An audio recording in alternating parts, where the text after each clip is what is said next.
ഒരു ഇൻസൾട്ട്, അപമാനം, ഇതിന് ഒരാളുടെ ലൈഫ് തന്നെ ഡിസ്ട്രോയ് ചെയ്യാനുള്ള ഒരു പവർ ഉണ്ട്. അതായത് ഒരു മനുഷ്യന്റെ ജീവിതം അങ്ങോട്ട് തകർത്ത് കളയാനുള്ള ഒരു പവർ. പക്ഷെ ഈ ഒരു ഇൻസൾട്ടിന് തന്നെ ഒരു ഹിസ്റ്ററി തന്നെ ചേഞ്ച് ചെയ്യാനുള്ള ഒരു പവർ ഉണ്ട്. ഒരുപാട് വർഷം മുന്ന് നന്ദരാജാവിന്റെ റോയൽ കോർട്ടിൽ നിന്ന് ഒരു സ്കോളർ അപമാനിക്കപ്പെട്ട് ഇറങ്ങുകയാണ്. അദ്ദേഹം ആ രാജസദസ്സിൽ നിന്ന് ഇറങ്ങുമ്പോൾ ഒരു റിവെഞ്ച് അല്ലെങ്കിൽ ഒരു പ്രതികാര ചിന്തയേക്കാൾ ഉപരി അദ്ദേഹത്തിന് ഒരു പ്രതിജ്ഞയായിരുന്നു മനസ്സിലുണ്ടായിരുന്നത്. അതായത് കംപ്ലീറ്റ് ഒരു പുതിയ എംപയർ സൃഷ്ടിക്കണം എന്നുള്ളൊരു പ്രതിജ്ഞ. കുറെ വർഷങ്ങൾക്ക് ശേഷം ഈ സ്കോളർ ഒരു യങ് ബോയിനെ മീറ്റ് ചെയ്തു. കിരീടമില്ല, രാജ്യമില്ല, ആർമിയില്ല. പക്ഷെ അദ്ദേഹം അവനിൽ ഒരു എക്സ്ട്രാordinary പൊട്ടൻഷ്യൽ കണ്ടിരുന്നു. അദ്ദേഹം അവനെ ട്രെയിൻ ചെയ്തു, ഗൈഡ് ചെയ്തു, യുദ്ധതന്ത്രങ്ങൾ പഠിപ്പിച്ചു, സ്ട്രാറ്റജി പഠിപ്പിച്ചു, ലീഡർഷിപ്പ് പഠിപ്പിച്ചു.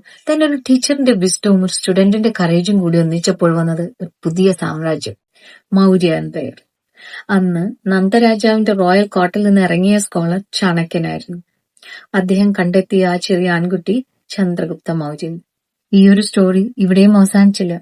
ഈ ഒരു സാമ്രാജ്യത്തിൽ നിന്നാണ് അശോകൻ വന്നത്. One of the greatest emperors Indian history ever seen. അങ്ങനെ ഒരു ഇൻസൾട്ടിൽ നിന്ന് സ്റ്റാർട്ട് ചെയ്തത് ഒരു സാമ്രാജ്യത്തിലും ഒരു ഇതിഹാസത്തിലുമാണ് അവസാനിച്ചത്.